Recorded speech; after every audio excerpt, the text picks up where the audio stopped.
Hello students, welcome to our YouTube channel. ये part 2 video है। अगर आपने अभी तक पॉलिटिकल साइंस का पार्ट 1 का वीडियो नहीं देखा है तो इस वीडियो के आई बटन में आपको पार्ट 1 का वीडियो का लिंक मिल जाएगा, या फिर आप पार्ट 2 के वीडियो के डिस्क्रिप्शन बॉक्स में भी आपको पॉलिटिकल साइंस के पार्ट 1 का वीडियो का लिंक मिल जाएगा। आप उन दोनों, इस वीडियो को भी और पार्ट 1 के वीडियो को भी पूरा देखिए और अच्छे से नोट्स बनाइए एग्ज़ाम के लिए। तो चलिए वीडियो को स्टार्ट करते हैं। इस वीडियो में बहुत सारे आपको ब्रॉड क्वेश्चंस देखने को मिलेंगे जो कि आपके लिए एग्ज़ाम के लिए मोस्ट इम्पॉर्टेंट हो सकते हैं।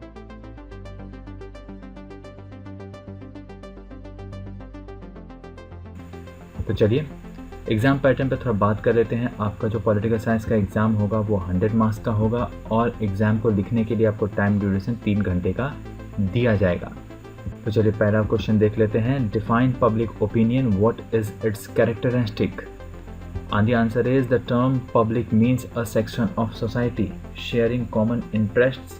It holds similar views and opinions on matters of public concern. The characteristics are: first point, public opinion is not the anonymous opinion, but there is a general agreement on the issue. Second point, it may change with the circumstances, time and new information. Third point, public opinion is logical and considered view of a section of society. Fourth point, public opinion necessarily reflects diversity of opinion.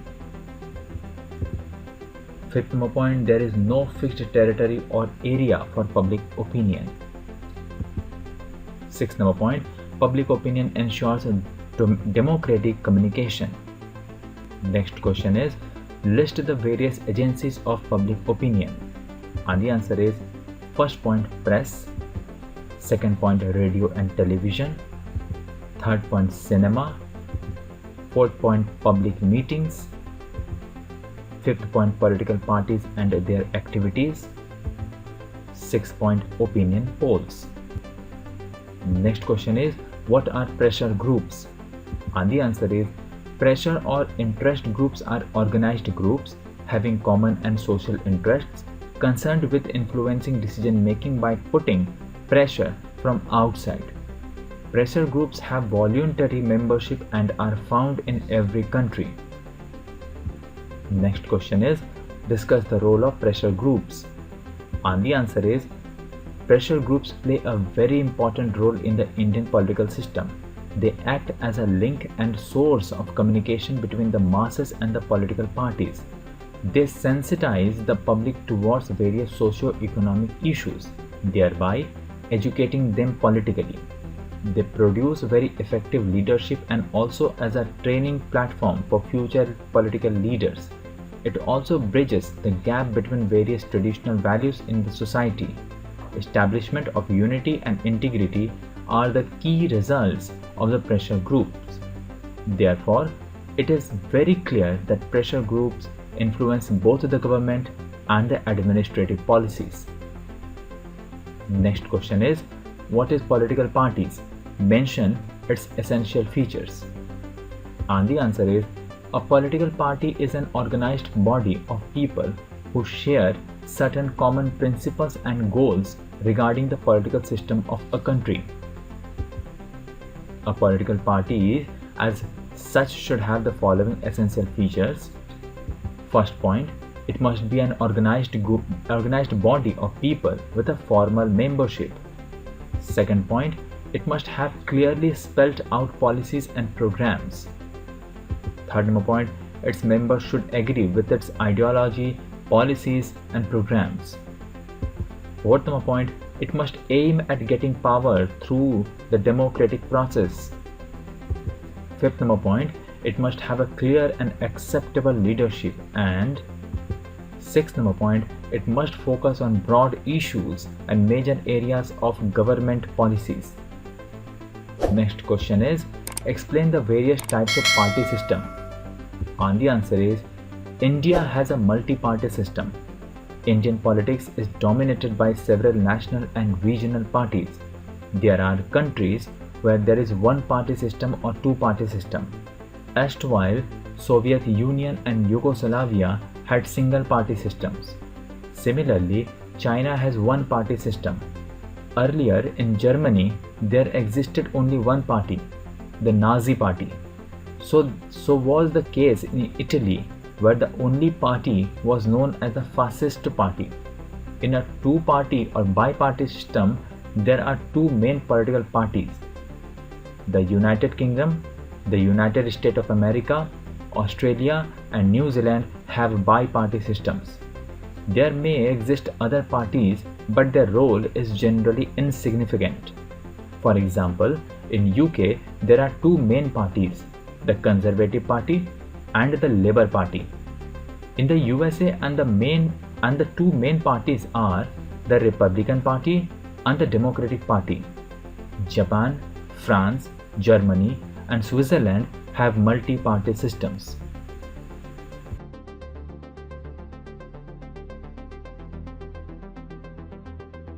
Next question is short note on regional parties. And the answer is there are other parties in India which do not enjoy national influence. Their activities and influence are restricted to particular states or regions.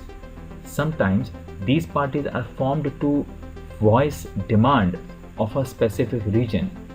These parties are neither weak nor short-lived. Sometimes they prove to be very powerful in the respective regions. These are known as regional parties. Major regional parties are AIADMK and DMK in Tamil Nadu, Telugu Desam in Andhra Pradesh, Akali Dal in Punjab, National Conference in Jammu and Kashmir, Jharkhand Mukti Morcha in Jharkhand, Assam Ganga Parishad in Assam, and Nationalist Congress Party and Shiv Sena in Maharashtra. Next question is write a short note on the Bharatiya Janata Party. And the answer is the Bharatiya Janata Party was formed in 1980. Since then it has extended its influence in the Hindi belt, Gujarat and Maharashtra. Since its formation in 1980, the BJP has been increasing its number of seats in the Lok Sabha gradually. In 1984 general elections, it is secured only 2 seats. In 1989, the number of seats increased to 88. In 1991 general elections, BJP's strength in the Lok Sabha increased to 122, which rose to 161 in the 1996 elections. In 1998, it won 180 seats, and in 1999, its numbers in Lok Sabha increased to 182. In the 1999 general elections, BJP contested as an alliance partner in the National Democratic Alliance, that means NDA. In the recent 2004 general elections, BJP as an alliance of NDA could not get the required majority. It is playing the role of the opposition party. The BJP has emerged as a significant national party, but its support base as yet is limited to certain areas, rather than spread all over India. Next question is write a short note on the Indian National Congress. And the answer is Indian National Congress was formed in the year 1885 in Bombay. W.C. Banerjee was the first president of the Indian National Congress. To begin with, Congress was an organization of middle-class intellectuals who were primarily concerned with political reforms in the British colonial rule. In the 20th, under the leadership of Mahatma Gandhi, the Congress became the mass-based organization. The party started enjoying the support of the common people and played a very significant role in the freedom struggle. After independence, Jawaharlal Nehru became the Prime Minister and led the Congress till his death in 1964. The Congress Party won first 5 general elections in 1952, 1957, 1962, 1967 and 1971. In 1975, national emergency was declared, which went on till 1977.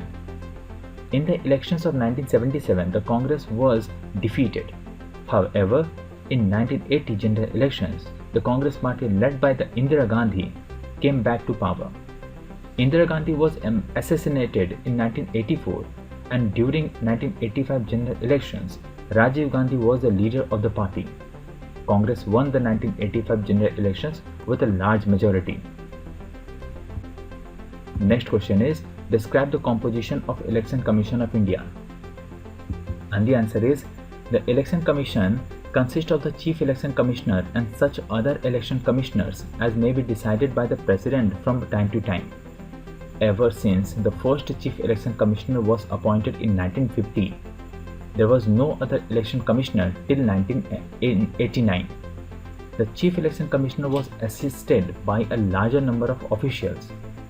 The Election Commissioner became a multi-member body on 16th October 1989 when the President appointed 2 more election commissioners. The senior of the 2 election commissioners is appointed as the Chief Election Commissioner. Next question is, list the shortcomings of Indian electoral system. And the answer is, first point, money power. Second point, muscle power. Third point, caste and religion. Fourth point, misuse of government machinery. Next question is, short note on electoral voting machine. And the answer is, the Election Commission has started using tamper-proof electronic voting machines to ensure free and fair elections. Each machine has the name and symbol of the candidate in a constituency. The machine is easy to operate, and with this, the use of ballot paper and ballot boxes is done away with. When the machine is used, the counting of votes becomes more convenient and faster. The EVMs were used in all the 7 Lok Sabha constituencies in Delhi in 1999 and later in all the state assembly constituencies. In 2004 general elections, EVMs were used all over the country for Lok Sabha elections. आगे बढ़ने से पहले अगर आपने अभी तक इस video को लाइक नहीं किया है और हमारे चैनल को सब्सक्राइब नहीं किया है तो इस वीडियो को लाइक जरूर करें और हमारे चैनल को सब्सक्राइब जरूर करें इसी तरह के इम्पॉर्टेंट नोट्स के वीडियोस देखते रहने के लिए. Next question is, short note on returning officer on election duty. And the answer is, in every constituency, one officer is designated as returning officer by the commission in consultation with the concerned state government. However, an officer can be nominated as returning officer for more than one constituency. All the nomination papers are submitted to the returning officer. Papers are scrutinized by him or her, and if they are in order, accepted by him or her. Election symbols are allotted by him or her in accordance with the direction issued by Election Commission. He or she also accepts a withdrawal of the candidates and announces the final list. He or she supervises all the polling booths, votes and counted under his or her supervision, and finally result is announced by him or her. Next question is, explain the fundamental duties towards our nation.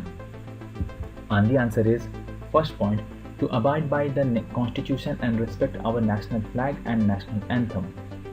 Second point, to follow the noble ideals that inspired our national freedom movement. Third point, to protect the unity and integrity of India. Fourth point, to defend the country when the need arises. Fifth point, to promote harmony and brotherhood among all sections of the people and to respect the dignity of women. Sixth point, to preserve our rich heritage and composite culture. Seventh point, to develop scientific outlook and humanism. Eighth point, to protect public property and not to use violence. Ninth point, to strive for excellence in all spheres of individual and collective activity. Next question is, explain briefly the nature of fundamental duties. And the answer is, fundamental duties for citizens are in nature of a code of conduct. A few of these duties are even vague and unrealistic. The non-justiciable character of these duties make them less interesting. Moreover, their ambiguous language is another hindrance in their being obeyed. Example, a citizen does not know how to maintain sovereignty, integrity and glorious heritage of the country. इस video में फिलहाल इतना ही। अगर आपको ये video पसंद आया तो जरूर से इस वीडियो को लाइक करें और हमारे चैनल को सब्सक्राइब जरूर करें। मिलते हैं आपसे नेक्स्ट वीडियो में। Thank you so much for watching.